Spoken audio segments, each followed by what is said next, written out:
अच्छा। तो ठीक है, आपने स्टार्ट कर दिया है ना। हाँ। हाँ। आप सभी को शब प्रताप दाता दयाल जी की दया से और हमारे प्रिय पापा जी के आशीर्वाद से मैं आप सभी का इस परमार्थी चर्चा में स्वागत करता हूँ। दाता दयाल जी की दया हम सभी के ऊपर बहुत बरस रही है। हर महीने हमको डॉक्टर भगवान साई जी के द्वारा, पापा जी के द्वारा गाइडेंस हमें मिल रही है। पिछली बार का सत्संग बहुत ही प्यारा था।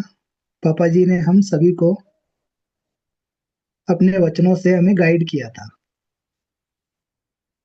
इस बार मैं इनवाइट करता हूँ डॉक्टर भगवान साई जी कुमावत को, जॉबनेर से, जो हमें परमार्थ के बारे में बताएंगे हाँ, और भक्ति के बारे में प्रकाश डालेंगे कि कैसे हम अपनी भक्ति को और बढ़ा सकते हैं। अब तो चल रहे। तो मैं इनवाइट करता हूँ डॉक्टर भगवान साई जी कुमावत को, जॉबनेर से। ओवर टू यू भैया।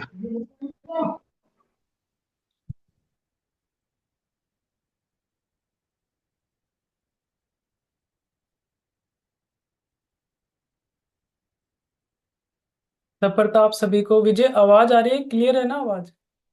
हाँ, एकदम क्लियर है भैया। चलो फिर ठीक है।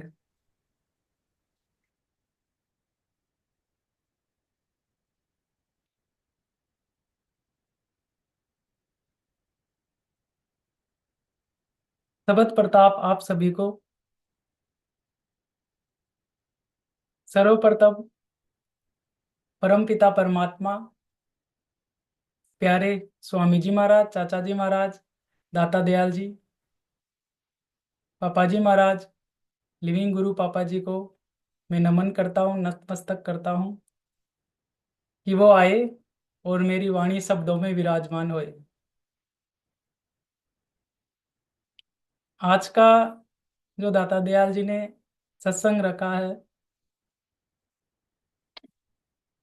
सबसे पहले हम सभी रीढ़ की हड्डी सीधी करेंगे, क्योंकि इतनी गहरी बातें दाता दयाल जी आज हमें बताएंगे।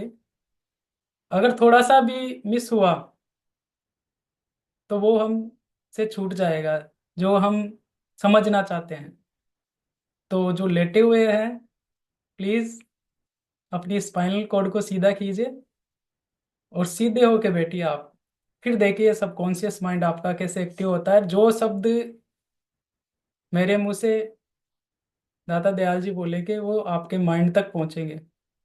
वरना काल भगवान भी अपना पूरा जोर लगाता है। अभी देखना थोड़ी देर बाद में उबासी आने लग जाएगी, नींद आने लग जाएगी, क्योंकि जो आज के शब्द है जो पावरफुल है, और ऐसे शब्द है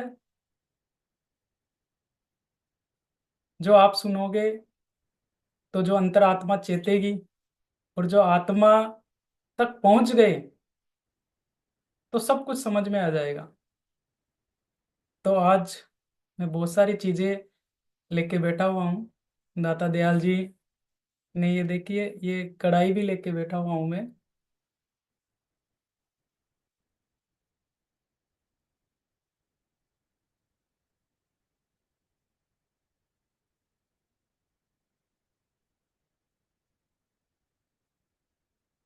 इस चीज को सभी जानते हैं, यह है मिश्री। ये देखिए, धागे वाली जिस मिश्री जिसे हम बोलते हैं। तो इस मिश्री के ऊपर बहुत सारे शब्द बने हुए हैं कि मिश्री जैसे मीठे बोल बोलिए। हमारे राजस्थानी में एक गाना भी है, सॉन्ग भी है कि मिश्री का पेड़ लगा दो, नीम की निम्बोली मुझे खारी लगती है। तो ये जो मिश्री है इतनी मीठी है, इतने इसके शब्द है जो इसके बारे में यूज किए जाते हैं, मिश्री के शब्द। लेकिन आज तक किसी को ये पता नहीं कि ये बनती कैसे है, बनी कैसे है ये मिश्री। इसके बारे में इतना पॉपुलर क्यों है ये मिश्री। हम सभी को बोला जाता है कि मिश्री जैसे मीठे बोल बोलिए। तो ये मीठे बोल है क्या, ये मिश्री बनी कैसे, ये आप समझिए आज। अब मुझे है ना, गन्ना तो मिला नहीं, तो मैं इस उदाहरण से समझा रहा हूँ। ये गन्ना ही समझिए आप तो। देखिए ध्यान से सुनिएगा।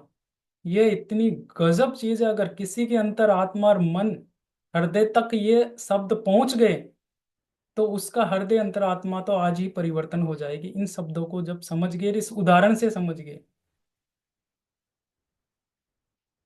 तो ये जो मिश्री बनी, ये बनी कैसे, इसके बारे में दाता दयाल जी बता रहे हैं कि ये गन्ना, समझिए गन्ना है। तो इस गन्ने को किसान क्या करता है, सबसे पहले इस गन्ने को काटेगा, छिलेगा चारों तरफ से, छिल के फिर धरती माता के अंदर इसे चोबेगा, डालेगा और अंकुरित होगा दोबारा ये। जब ये दोबारा अंकुरित अंकुरित होगा, फिर इसे काटा जाएगा, छोटे छोटे टुकड़ों में काटा जाएगा। गन्ने को पहले पहले काटा, छिला, फिर चोप के, फिर दोबारा अंकुरित हुआ, नया जन्म मिला इसे, फिर इसे काटा गया छोटे छोटे टुकड़ों के अंदर। काटने के बाद में कोहलू, घानी जिसे हम बोलते हैं, उन टुकड़ों को इसके अंदर डाला गया। फिर डालने के बाद में इसे बेल के थ्रू पीसा गया, इसका रस निकाला गया, गन्ने का रस निकाला गया, घानी चला के रस निकला गन्ने का। जो रस निकला, उस रस को एक कढ़ाई, ऐसे बड़ी कढ़ाई लेते हैं, ये कढ़ाई लेके और इस रस में, रस को इसके अंदर डाल देते हैं और नीचे इसके आग लगा देते हैं, कढ़ाई में अग्नि जला देते हैं और रस को इसके अंदर डाल दिया। फिर इसकी गुठाई होगी, जो गन्ने का रस है ना, इसकी गुठाई होगी। जब गुठाई होगी फिर ठंडा किया जाएगा, और उसके बाद में जो बन के तैयार होके आएगा, वो आएगा ये गुड़। ये देखिए जो ऑर्गेनिक गुड़ जिसे हम बोलते हैं, ऐसा गुड़ बनेगा इससे। फिर क्या किया जाएगा, ये जो कढ़ाई है, इसमें हमने गन्ने का रस डाला और इसे घोटा गया, नीचे ताप अग्नि लगाई गई। फिर इसके ऊपर और अग्नि, नीचे और अग्नि लगाई जाएगी, और फिर इसे घोटा जाएगा, पलटे से हिलाया जाएगा और इसे तपाया जाएगा। जब और इसे तपा देंगे, तब पता है क्या बन के आएगा, ये देखिए, ये है गुड़िया शक्कर, खांड जिसे हम बोलते हैं, ऑर्गेनिक, ऐसी खांड बन के आएगी। ये देखिए, नीचे ताप लगा हुआ है, अग्नि जल रही है, जलाया जा रहा है इसे, और फिर पहले गुड़ बना रस से, फिर उसके बाद में ये गुड़िया शक्कर बन के रेडी हुई है। अब अपनी गुड़िया शक्कर बन के रेडी हो गई, फिर थोड़ी सी और अग्नि बढ़ा दी जाएगी। ये कढ़ाई है, कढ़ाई के नीचे फिर आग और बढ़ा दी, जैसे एक छड़ी थी, दो छड़ी थी, अब चार छड़ी और लगा दी, नीचे और आग लगा दी। और फिर इसे, जो अपनी गुड़िया शक्कर खांड बन के तैयार हुई, उसे फिर पलटे से हिलाया जा रहा है, नीचे ताप लग रहा है, फिर हिलाया जा रहा है, फिर हिलाया जा रहा है। फिर ये थोड़ी बारीक होगी, दाना बारीक होगा, फिर वो क्या बन के आएगी, ये देखिए, चीनी, ऑर्गेनिक चीनी जिसे हम बोलते हैं, ब्राउन, ये ऐसी चीनी बन के आएगी। जब ये चीनी बन गई, फिर इस कढ़ाई के नीचे और ताप लगाया जाएगा। पांच छड़ी है तो छह छड़ी और लगा देंगे, दो छड़ी और लगा और ताप लगा दिया, फिर इसे घोटा जाएगा। जो चीनी के दाने छोटे हैं ना, फिर इसे और बारीक किया जाएगा इस कढ़ाई के ऊपर। फिर जो इसके बाद में जो बन के आता है, वो फिर बनती है ये मिश्री।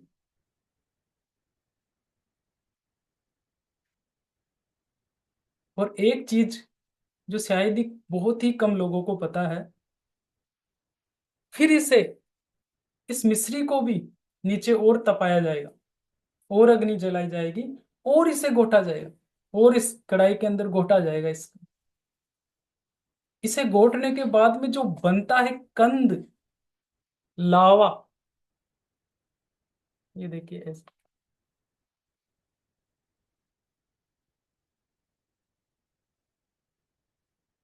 ये देखो बिल्कुल बारीक हो गया है ऐसा। इसे लावा कंद बोलते हैं, कंद।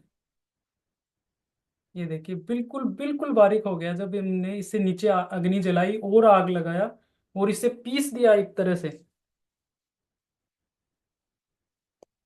ये प्रोसेस होता है। गन्ने को लाया गया, उसका रस निकाला गया, उसके बाद में गुड़ बनाया गया, उसके बाद में गुड़िया शक्कर बनाई गई, फिर चीनी बनाई गई, फिर मिश्री बनाया गया, और फिर कंद बनाया गया। यही हमारा जीवन है।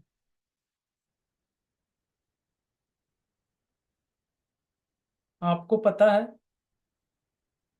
जब हमें सच्चे सन से, इन शब्दों को ध्यान से सुनिएगा, जब हमें सच्चे सन से नाम मिल जाता है, नाम दे देते, नाम रसायन मिल जाता है, जैसे हम उसे जपते हैं, जाप करते हैं,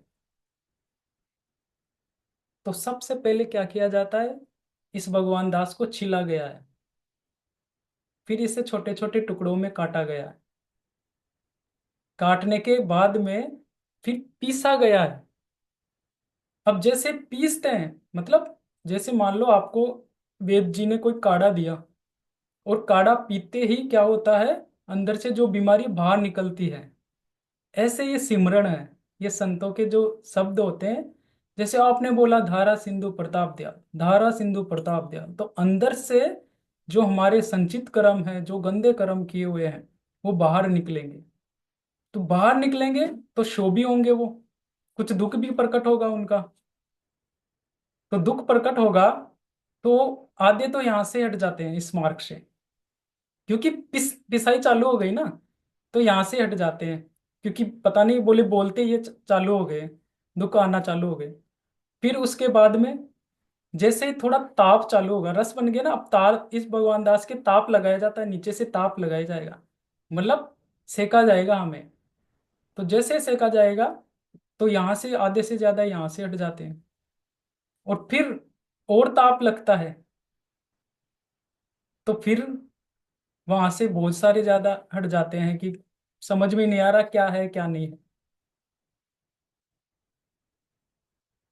ऐसे जाके फिर ये मिश्री जैसे हमारे शब्द निकलते हैं, मुंह से मीठे वचन निकलते हैं। ये मिश्री वाले शब्द एक शिष्य, गुरुमुख शिष्य के लिए जो कंद, जिसे बिल्कुल तपा दिया गया, वो है संत।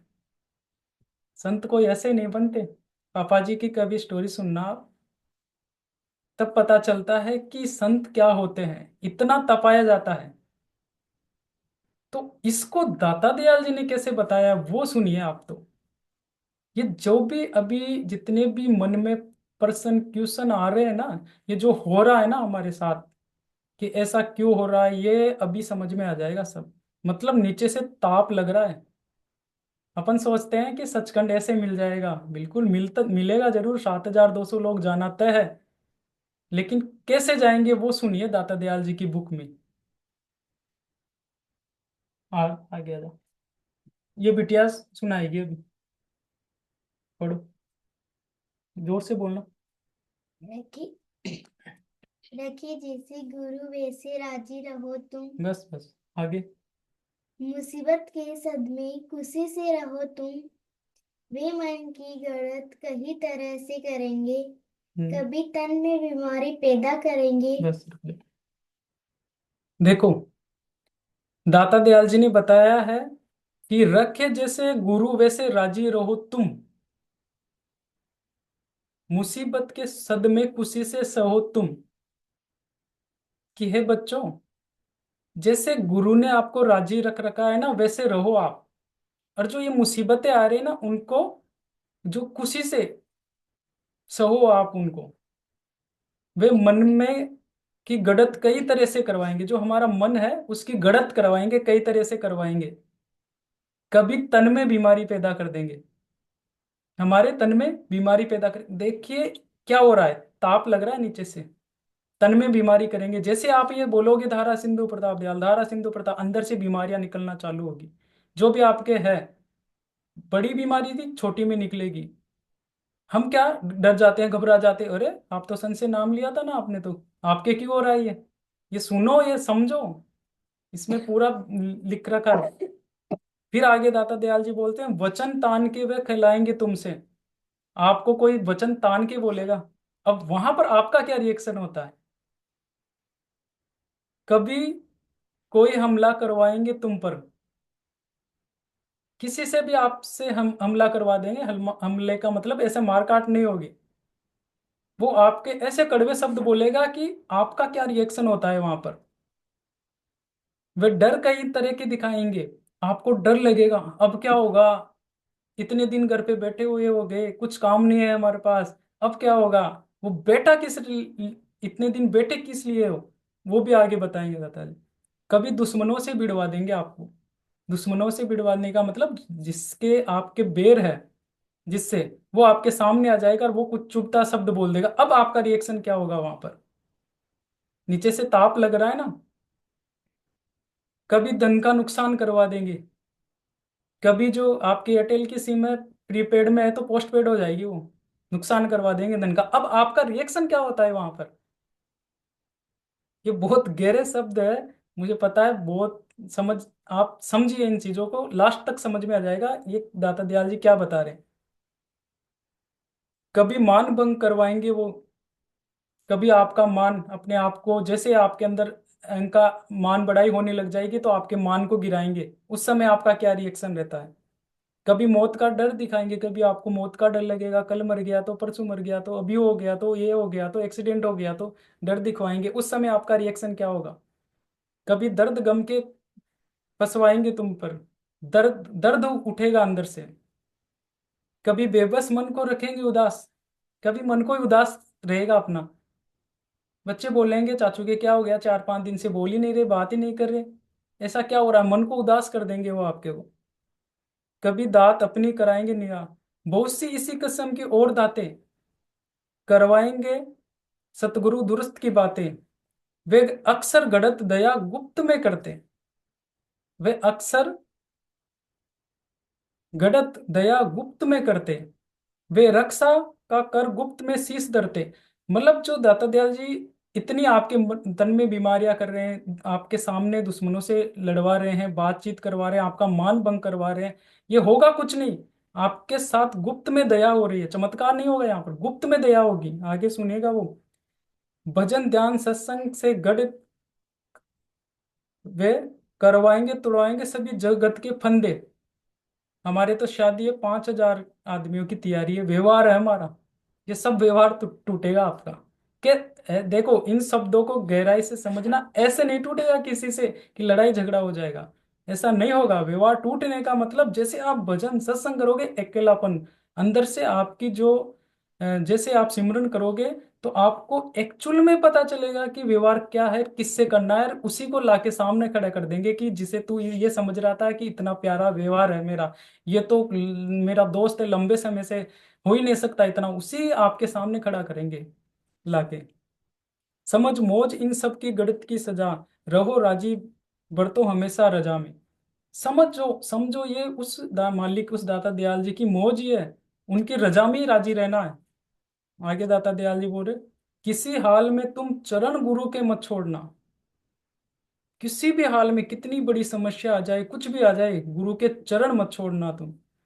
कभी कुछ भी होवे मुख से उनका, कुछ भी हो जाए, बच्चे का एक्सीडेंट हो जाए, रीढ़ की हड्डी टूट जाए, पाँव की हड्डी टूट जाए, हाथ की हड्डी टूट जाए, बच्चा खत्म हो जाए, लेकिन मुख मत मोड़ना, क्योंकि वो बच्चा सचखंड जा रहा है।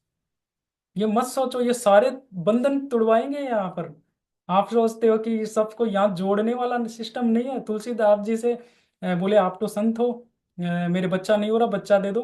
तो तुलसी साहब जी ने पता है क्या बोलते हैं, बोले हम तो बच्चा छीनते हैं, देते नहीं, छीनते हैं। मुंह तुड़वाएंगे सबसे, लेकिन मुंह मत मोड़ना, क्योंकि गुप्त दया हो रही है, वो बच्चा बचना ही नहीं था, लेकिन एक्सीडेंट होके उसका और उसे बचा लिया गया है।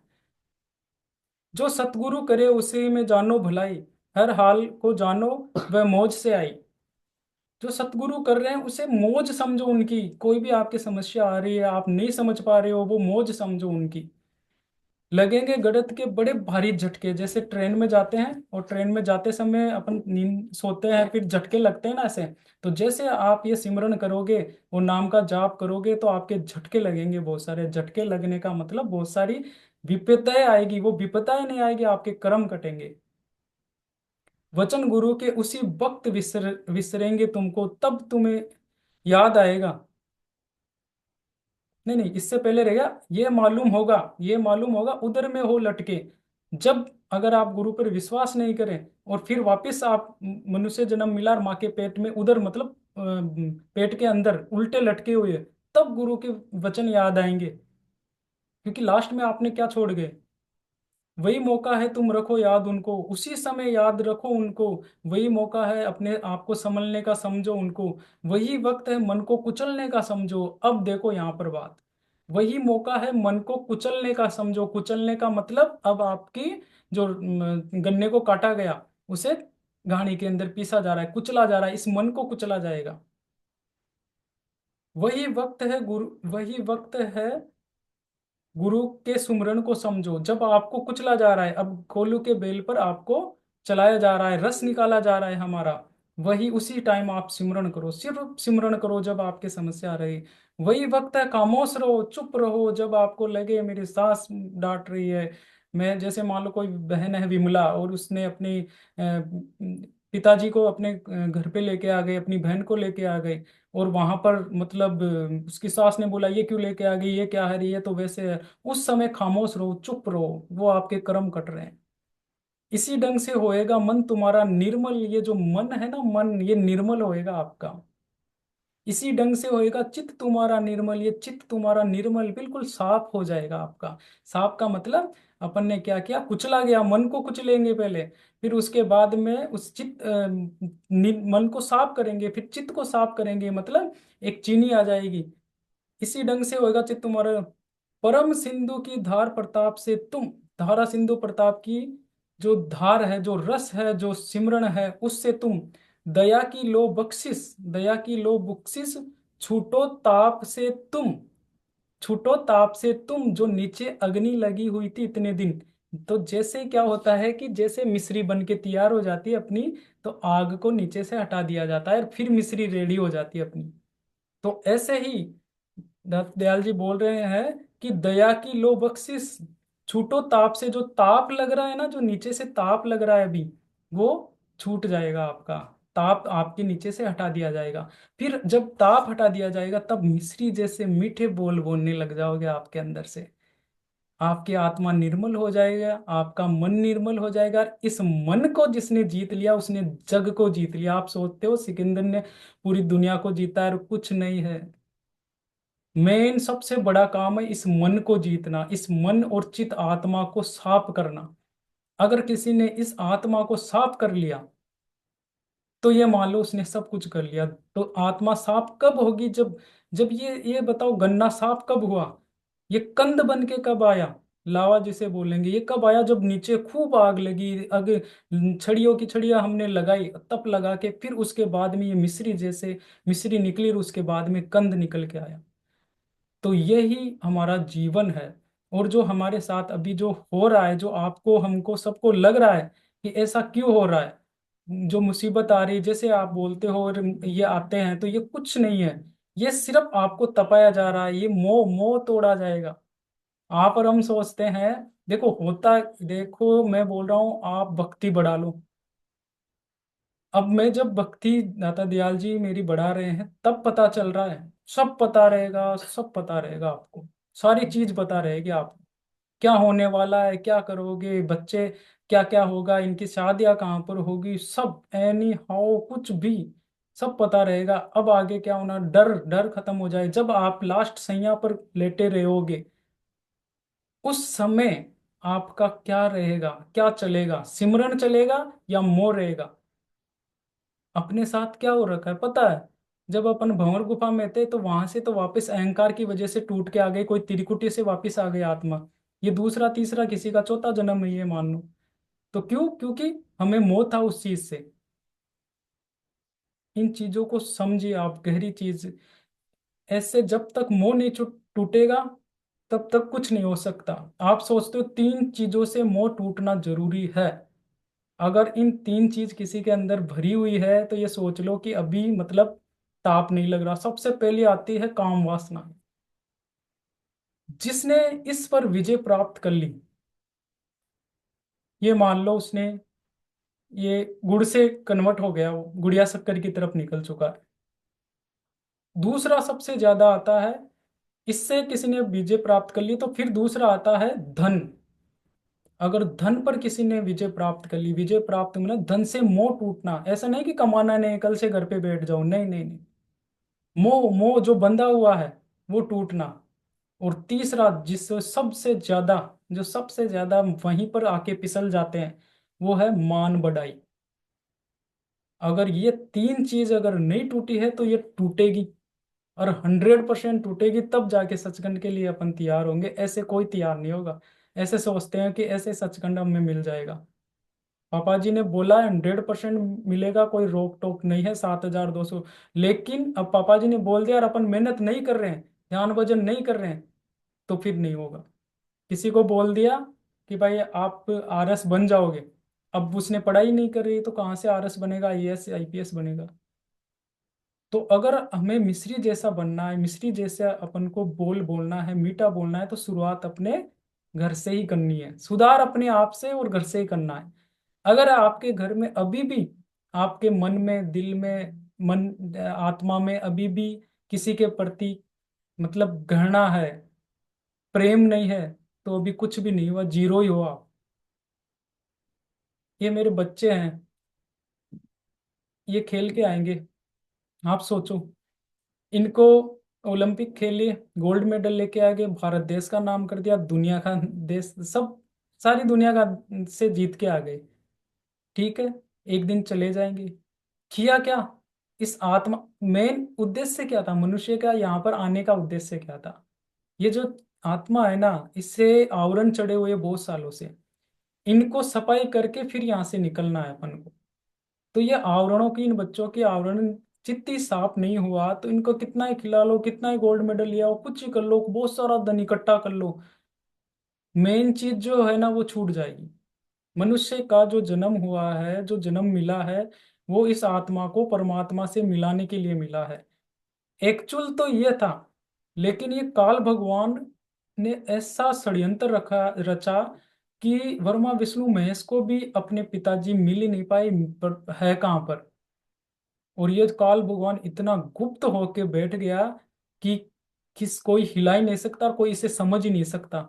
तो इसने पहले ही बोल दिया था, कलयुग में मैं 12,000 सत्संग चला दूंगा, और ऐसे चला दूंगा कि इस जीव को उलझा दूंगा कि ये समझ नहीं पाएगा कि कौन सा नाम जपे।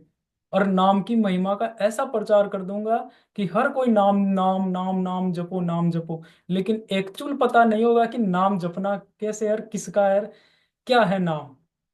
और देख लो, अभी देख लो, सबसे ज्यादा नाम के ऊपर ही चर्चाएं चल रही है, नाम जपो, नाम जपो। अब तक परमात्मा को 14 से नामों से पुकारा जा सका है, लेकिन अब एक्चुअल किसी को पता नहीं कि एक्चुअल नाम क्या है, जिससे बोलते हैं अपनी सूरत चढ़े। तो एक्चुअल अभी का जो प्रेजेंट टाइम का जो नाम है वो है धारा सिंधु प्रताप दयाल। धारा का मतलब हमारी आत्मा, प्रताप सिंधु का मतलब हमारी आत्मा परमात्मा से विनती प्रार्थना करे कि इस भवसागर से मुझे पार लगाओ, यहाँ पर मैं बहुत कष्ट पा रही हूँ। तो जैसे ये शब्द आप बोलोगे, ये बोलना चालू करोगे, क्योंकि अंदर से जितने भी विकार है वो निकलना चालू होंगे। तो जैसे ही आप धारा सिंधु प्रताप दयाल बोलोगे, और बोलते ही सूरत ऊपर चढ़ेगी। तो आप सोचो, देखो इतना बहुत अच्छा महाकुंभ चल रहा है, कितने अपन साधु संत वहां पर देख रहे हैं। लेकिन सोचो, 1 मिनट, 1 मिनट के लिए सोचो, बेचारे कितनी तपस्या कर रहे हैं सिर्फ शंकर भगवान को पाने के लिए, ओम को पाने के लिए, देखने के लिए।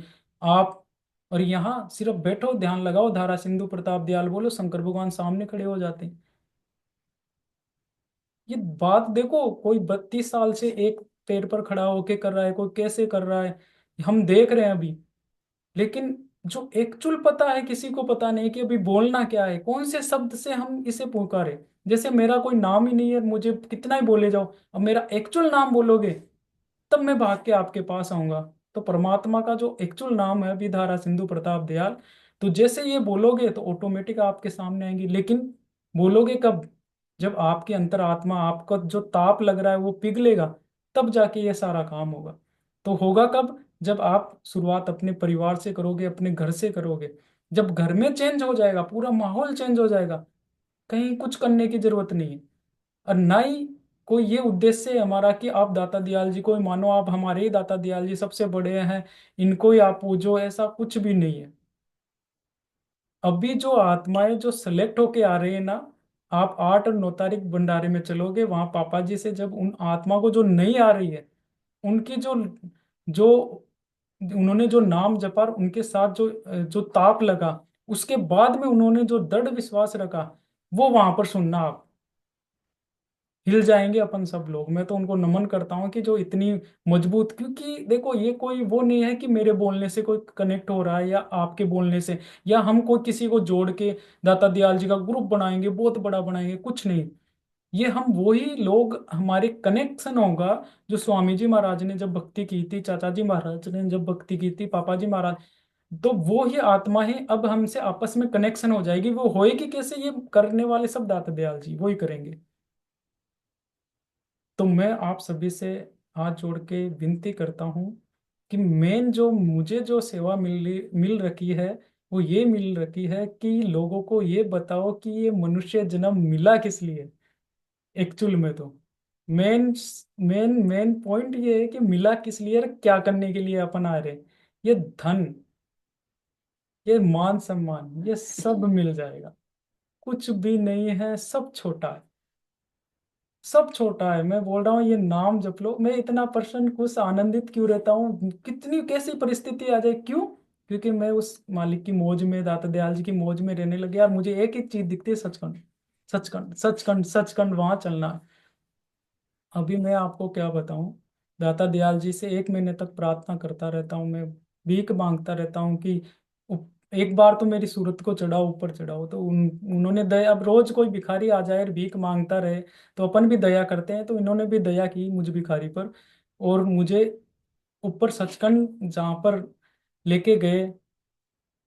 मतलब सिर्फ 1 सेकंड का कुछ ही हिस्सा मान के चलो, मतलब मेरी आत्मा वहां से, जहां परमात्मा विराजमान है, जहां पर उनका जो बहुत विराट रूप है और एक सिंहासन है,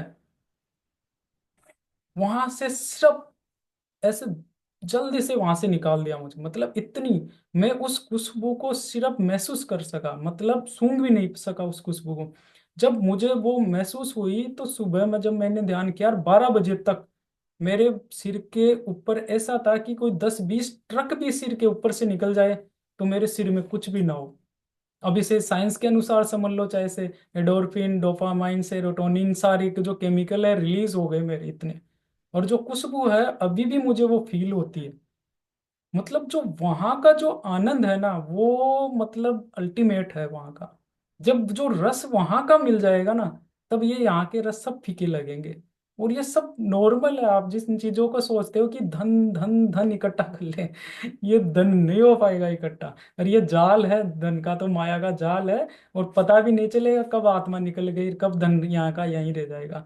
मिलेगा जितनी नीड है उतना मिलेगा। मुझे बताओ, कबीर साहब ने धन इकट्ठा किया था, गुरु नानक साहब ने किया था, कि दाता दयाल जी, किसी ने नहीं किया। सब था जो और लुटा दिया भाई, लो सेवा में लगा दिया। मैं ये नहीं बोल रहा है कि आप पूरे को लुटा दो, आप कमाने मत जाओ, ये नहीं बोल रहा। आप इसको समझो, आप जितना नीड है। कबीर साहब वो जुलाहा के काम करते थे, ताना बांधते थे। तो मतलब वो जो ताना जो खिंचता था, तो वो किसी ने बोला कि आपने तो खिंचाई नहीं, खिंच क्यों रहा है? वो बोले मेरा सिमरन ही ऐसा, मैं कौन काम कर रहा हूँ कौन। वो सिमरन, कब सिमरन देखो, उनका पावर देखो। मतलब ऑटोमेटिक सिमरन चलता था, ताना खिंच जाता था। ये देखो आप, रेदास जी जब वो जूतियां गाड़ते थे, तो उनकी जो जूतियों की जो चमक चमक थी, वो लगाते ही नहीं थे, गाड़ते थे। जो धागा, जो जूतियों के अंदर जो धागा खिंचता था, वो इतना टाइट से खिंच जाता था। क्यों? सिमरन, सिमरन का पावर देखो आप। तो जितना ये सिमरन करते हैं, तो उतना ही अपना एक ओरो बनता है, एक ओरियो, ओरो क्रिएट हो जाता है। उसके बाद आप कहीं से भी गुजरो, आप कहीं से भी जाओ, कोई सी भी बला, कोई सी भी आत्मा आपका कुछ नहीं बिगाड़ेगी, नमन और करेगी, आपको नतमस्तक होकर करेगी। क्योंकि एक्चुअल में है ही अपने अंदर ही सिद्धियां, सब कुछ अपने अंदर भरा पड़ा है। लेकिन होता क्या है कि थोड़ी बहुत कोई सिद्धियां प्राप्त करके और हम उनके चरणों में पड़ने लग जाते हैं, महाराज महाराज पैसे चढ़ाने लग जाते हैं, ऐसे ऐसे कर जाते हैं। अरे वो भी तो इंसान ही है, वो उसके अंदर भी वही चीज है जो हमारे अंदर है। लेकिन हमने क्या है कि अपने आप को झांक के नहीं देखा। हमें हमें जैसे तप लगता है, नीचे से तप लगता है, अग्नि जलती है, और थोड़ा बहुत कुछ होते ही ओहो मेरे तो घर वाले 10-15 दिन से घर पे बैठे हैं, अरे घर पे बैठे नहीं है, उनका एक्सीडेंट होता, एक पैर टूटता और एक हाथ कटता, और 8 साल तक रहते और विकलांग रह के फिर उनका जाना था। लेकिन 8 दिन तक, 8 साल के क्रम 8 दिन घर पे बैठा के रख लिए। कहाँ पूछे कराने जाओगे आप, कहाँ जाओगे, क्यों इस मार्ग को छोड़ रहे हो? ऐसा लगता है कि नहीं मेरे तो इतने दिन हो गए, अभी तो खाने को ही नहीं, अरे खाने को तो मिल रहा है ना। कबीर साहब जी को और नानक साहब जी को, इनको तो मिलता ही नहीं था, इनको तो बांध के समुद्र में, इनके पास तो इतना पावर था, 17 लोगों को कबीर साहब जी ने मुर्दाओं को जिंदा किया था।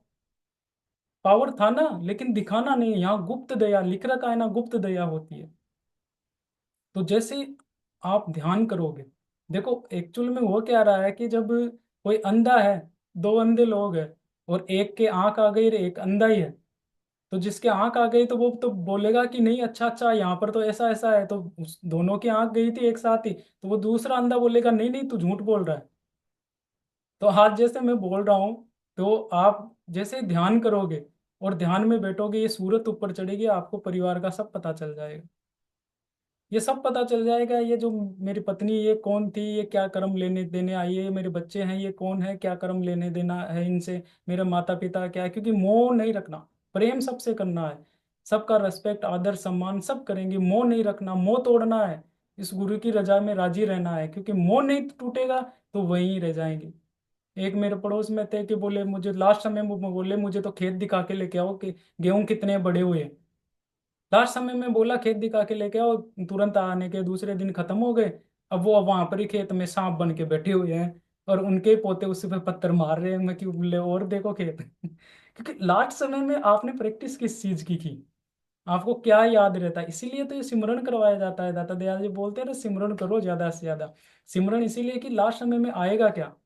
एक वो संत जी की टोली जा रही थी कहीं से, तो पुराने जब समय की बात है, तो वहां पर किसी ने बोला कि यहाँ के पवित्र ब्राह्मण कौन है, वहां पर हम रात को रुकेंगे। तो गांव के लोगों ने बोला कि वहां पास में एक पवित्र ब्राह्मण है, तो वहां पर आप रुकिए और वहां पर विश्राम कीजिए। तो जैसे ही उस ब्राह्मण के वहां पर घर पे गए, तो वहां पर पता चला कि वो तो ब्राह्मण नाम का ब्राह्मण था, बाकी उसने ड्रिंक कर रखी थी, जितने भी गंदे काम होते थे उसने सारे कर रखे थे। तो जैसे वो संत गए, तो उस ब्राह्मण ने बोला हाथ जोड़ के कि बोले मुझे क्षमा करना कि मैंने मेरे जीवन में जितने भी गंदे कर्म थे, जितने भी गंदे कर्म थे, मैं नाम से ब्राह्मण हूँ लेकिन मेरे से ये गंदे कर्म हो गए, और मैं आपको भोजन प्रसादी नहीं दे सकता। तो वो बोले कोई बात नहीं। उसकी जो पत्नी थी वो अच्छी थी, उन्होंने भोजन प्रसादी करवाई, संतों का आत्मा खुश हुई। तो उसकी पत्नी ने पूछा कि इनको क्या मोक्ष मिल सकता है क्या। तो बोले हाँ मिल सकता है। बोले इनको मोक्ष कैसे मिल सकता है, इन्होंने तो मुझे भी मारा है, शराब भी पी है, बहुत गंदे कर्म भी किए इन्होंने, इनको कैसे मिल सकता है। बोले अगर ये नाम जप ले तो उनसे पूछा कि नाम जप से, अरे बोले मेरे से कहाँ नाम जपा जाएगा, मैंने भ्रष्टाचारी जितना गंदे कर्म करने होते हैं वो किए, वही वही दिखते हैं मुझे, तो वही वही आते हैं, मेरे से नाम नहीं जपा जाएगा। अब उसके पत्नी की दया थी, बोले नहीं इनको भी मोक्ष मिलना चाहिए। तो उसके पत्नी के पेट में बच्चा था, तो बोले कोई बात नहीं, आपको हम नाम देंगे, ये नाम जपना। बोले मेरे से नहीं जपा जाएगा। बोले कोई बात नहीं, जो बच्चा है पेट में जब होए उसका नाम नारायण रख देना। बोले ठीक है। अब वो बच्चा हो गया, बच्चा हुआ, तो उसका नाम नारायण रख दिया। तो अब वो जो ब्राह्मण साहब थे जिन्होंने बहुत गंदे कर्म किए थे, संतों की शरण में आने के बाद में छोड़ दिया, लेकिन नाम नहीं जपा जा रहा था उनसे, तो अपने बेटे का नाम क्या रख दिया, नारायण। तो वो क्या जब भी काम, अरे नारायण इधर आ, अरे नारायण इधर आ, अरे नारायण, तो वो नारायण नारायण नारायण नारायण जपना चालू हो गया।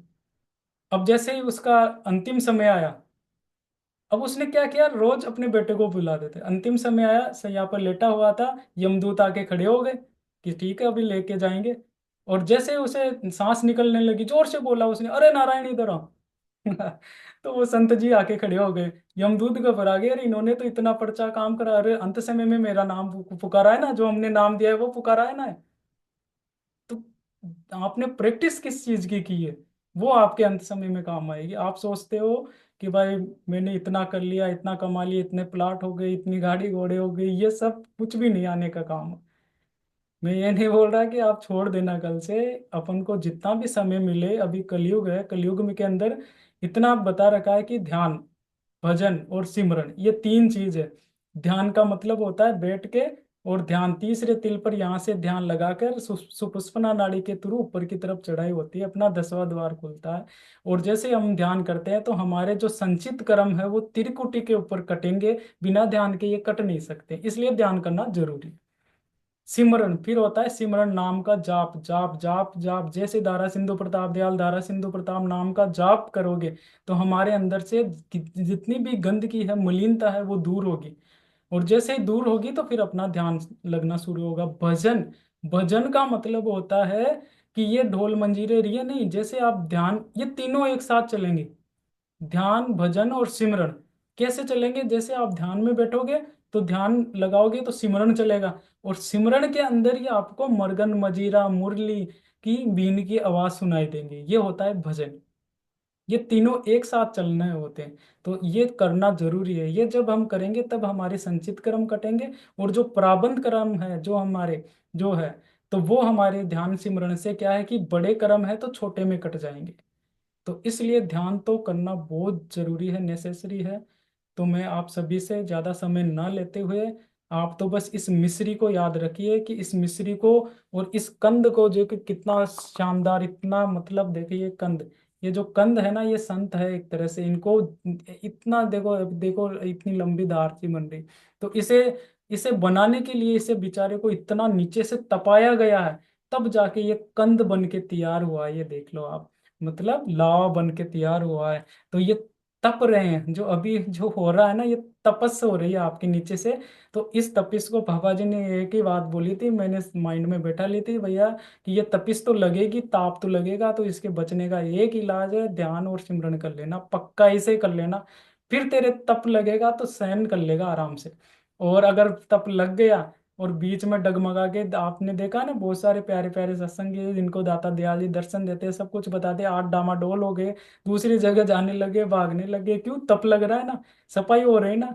अपन चाहते हैं कि ऐसे ही मिल जाए सब कुछ, नहीं, पहले क्या पापा जी को फोन करके तुरंत पापा जी बोलते तेरे काम हो जाता था।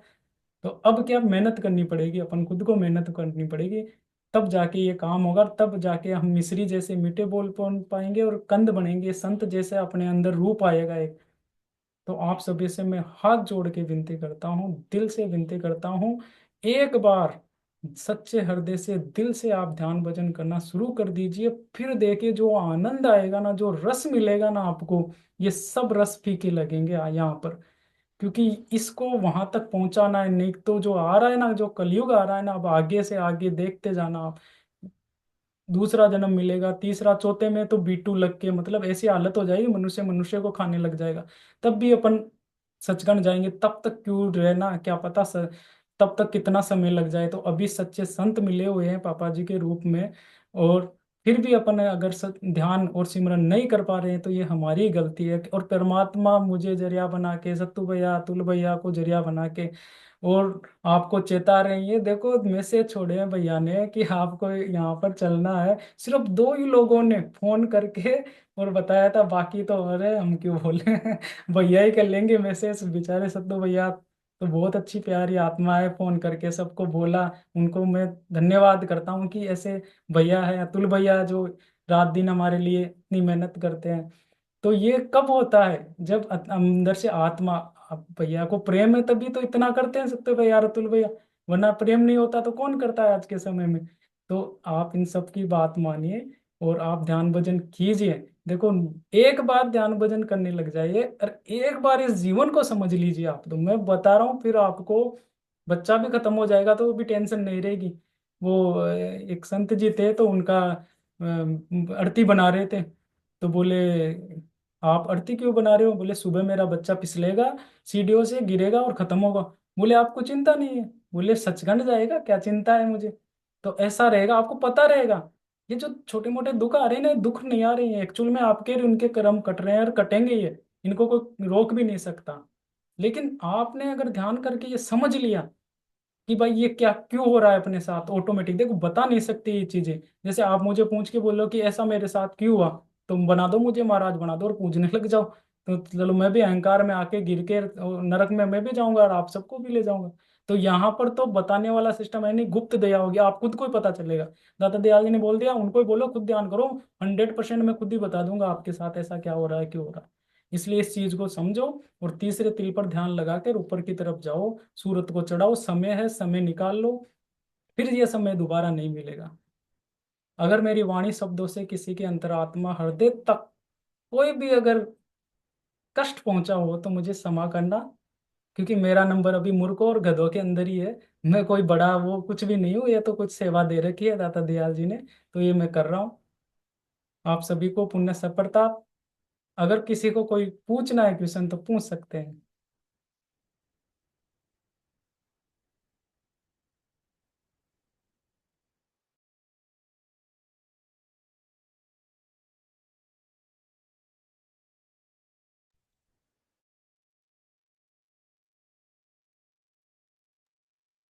भैया अनम्यूट कर लीजिए आप। हाँ हो गया ना, आ रही है ना आवाज। हाँ भैया आ रही। हाँ। लो भैया, सबने सुना अच्छी तरह से, प्रेम प्यार पूर्वक, बहुत अच्छा लगा। और किसी को कुछ बोलना है तो वो आराम से बोल सकते हैं, ये फैमिली है, परिवार ही है अपना।